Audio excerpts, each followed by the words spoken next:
নমস্কাৰ, মই মুছফিৰ ৰহমান হাজৰিকা। আজি আপোনালোকলৈ লৈ আহিছোঁ এটা নতুন ৰেচিপি। এইটো আপোনালোকে ইভিনিং নাস্তা হিচাপেও খাব পাৰিব, নহ'বা ৰাতিপুৱা ব্ৰেকফাষ্ট হিচাপেও খাব পাৰিব।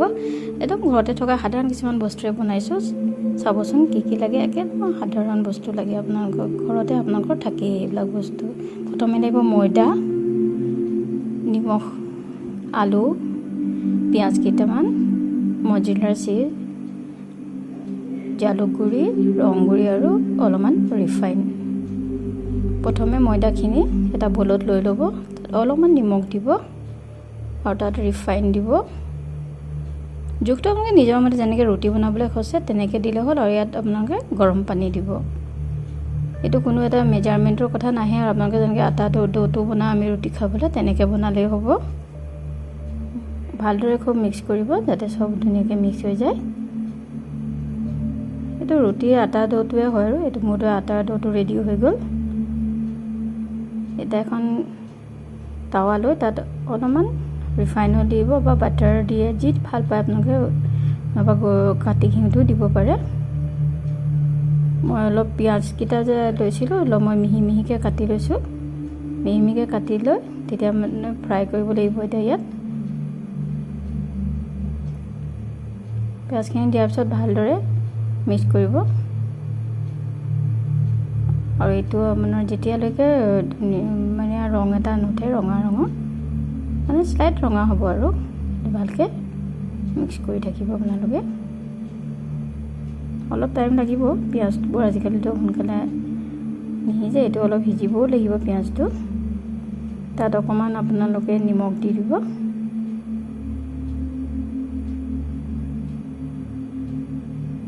খুব ভালকৈ মিক্স কৰি দিব।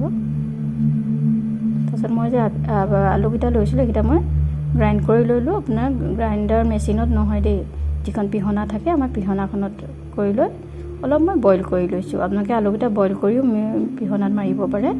তাত অকণমান কালাৰৰ কাৰণে হালধি দি দিছোঁ। এই গোটেইখিনি দিয়াৰ পিছত আপোনালোকে খুব ভালদৰে মিক্স কৰিব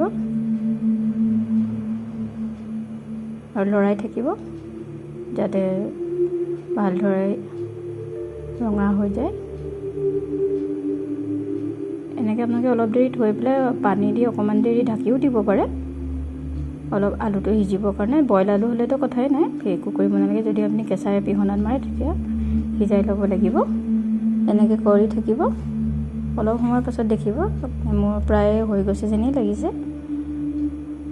এয়া চাওক, পিঁয়াজখিনি প্ৰায় সিজি গ'ল। এতিয়া অকণমান দেৰি আপোনালোকে এনেকৈ টাৱাখনতে ঢাকি পেলাই থৈ দিব। তাৰপিছত যিটো আমি আটাৰ ডো বনাই থৈছিলোঁ সেইটো আপোনালোকে খচি পেলাই ৰেডি কৰিব। সৰু সৰু ৰুটিৰ যেনেকৈ আমি বলটো বনাওঁ ন, তেনেকৈ সৰু সৰুকৈ যিটো চাইজত আপোনালোকে ভাল পায় খাবলৈ নাস্তা হিচাপে গোল গোলকৈ বেলি ল'ব। আকৌ টাৱা এখনত ৰিফাইন দি অইল ব্ৰাছ দি ভালকৈ অইলটো চবফালে লগাই দিব।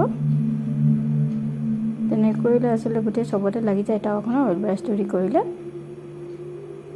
তাৰপিছত মই যি গোল গোলকৈ ৰুটিকেইটা বেলি থৈছিলোঁ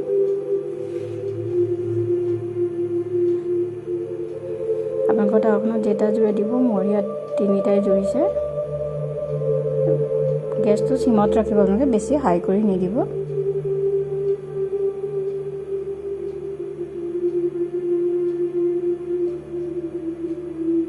বহুত চাইড আপোনালোকে সেকিব লাগিব দুইফালে। তো আচলতে ৰুটিটো খুব আপোনালোকে পূৰা সিজাই দিব নালাগে, অলপ অলপ অলপ গৰম কৰা নিচিনাকৈ অলপ অলপ সেকি দিলে। অকণতো আমি ডাবল ফ্ৰাই কৰিব লাগিবতো, আকৌ এবাৰ আমি ফ্ৰাই কৰিমেই। অলপ সিজা নিচিনা লাগিলে আপোনালোকে ৰুটিকেইটা নমাই থ'ব পাৰিব। তেনেকৈ যিটা মন যায় বনাবলৈ তেনেকৈ আপোনালোকে বনাই পেলাই ছাইড কৰি ৰাখি ল'ব। বহুত চাইড আপোনালোকে শিকিব যাতে কেঁচা যিটো ভাৱ থাকে ন, সেই কেঁচা ভাৱটো আপোনালোকে নাইকিয়া কৰিব। গম পাবই ন ৰুটি বনালে। মোৰ প্ৰায় হৈ গৈছে। এখন প্লেটত মই এইবোৰ নমাই গৈছোঁ। এতিয়া আমি যিখিনি পিঁয়াজ ভাজি লৈছিলোঁ তাত জালুক গুড়ি, ৰং গুড়ি আৰু অলপ চাট মছলা গুড়ি দি দিব খাই খুব টেষ্ট লাগে তাৰমানে কি তাৰ ফ্লেভাৰটো খুব মজা আহি যায় এইটো খুব ভাল ধৰণে মিক্স কৰিব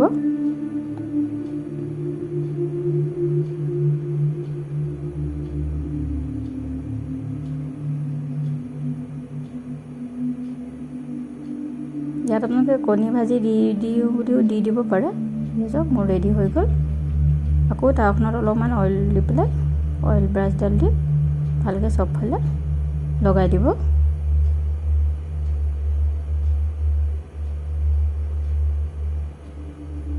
আমি যে হেকি থৈছিলোঁ ৰুটিকেইটা এটা এটাকৈ দি দিব তাৰপিছত তাত অলপ আপোনালোকে চচ দি দিব চচ দি অইল ব্ৰাছ দি বা চামুচেৰে আপোনালোকে ভালকৈ গোটেই ৰুটিটোত লগাকৈ মিক্স বহল কৰি মেলি দিব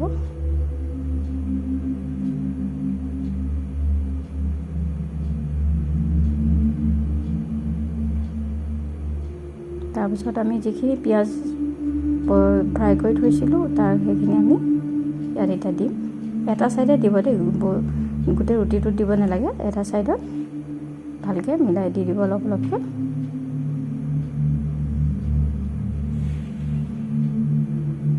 আপোনালোকে ৰুটিটো আপোনালোকৰ যদি থাকি যোৱা ৰুটি থাকে তেতিয়া আপোনালোকে খাব পাৰে এনেকৈ বনাই কাৰণ কেতিয়াবা এনেকুৱা হয় থাকি যোৱা ৰুটিবোৰ খাবলৈ মন যায় যদি এনেকুৱা এটা স্পেচিয়েল কিবা এটা আপুনি কৰি দিয়ে পুৰণা ৰুটি হ'লে আপোনালোকৰ খাবলৈ মন যাব নিশ্চয় গতিকে এনেকৈ পুৰণা ৰুটিও দিব পাৰে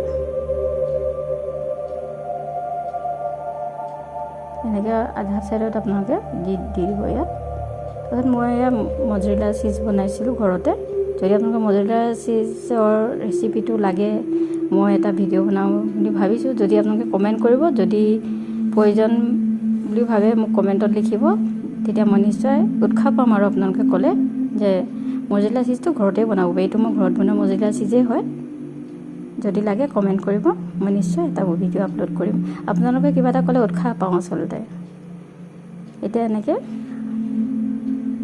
ৰুটিকেইটা জাপি দিব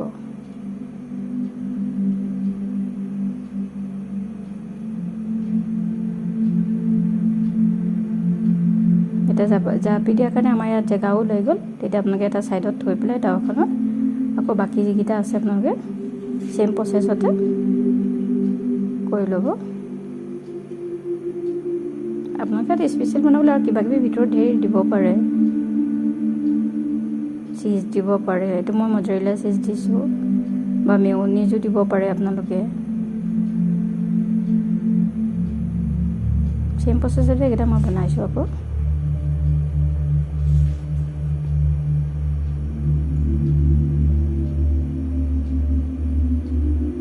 কেতিয়াবা এনেকুৱা হয় কিছুমান ভাজি থাকি যায় এনেই খাবলৈও মন যায় তেতিয়া আপোনালোকে ইয়াৰ ভিতৰত সেই ভাজিটি দিও বনাই খাব পাৰিব ভাল লাগিব তেতিয়া ধৰক কষ্টটো অলপ কম হ'ব আৰু ৰুটিও থাকি গ'ল ভাজিও আছে এইটো চিষ্টেমত বনাই খাব পাৰিব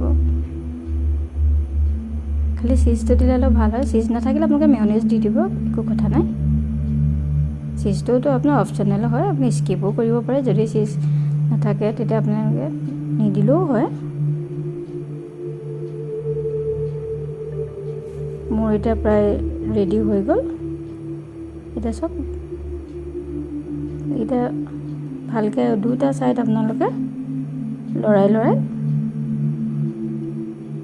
দুইটা ছাইড ৰঙা হোৱাকৈ ভাজি থাকিব এতিয়া দেখিছে মোৰ প্ৰায় হৈ গ'ল আৰু কেনেকুৱা লাগিলে ৰেচিপিটো নিশ্চয় কমেণ্টত জনাব ভাল লাগিছে যদি লাইক এটা কমেণ্ট এটা দিব আৰু যিসকলে মোৰ নতুন ছাবস্ক্ৰাইবাৰ আহিছে তেওঁলোকে নতুনকৈ মোৰ চেনেলটো ছাবস্ক্ৰাইব কৰি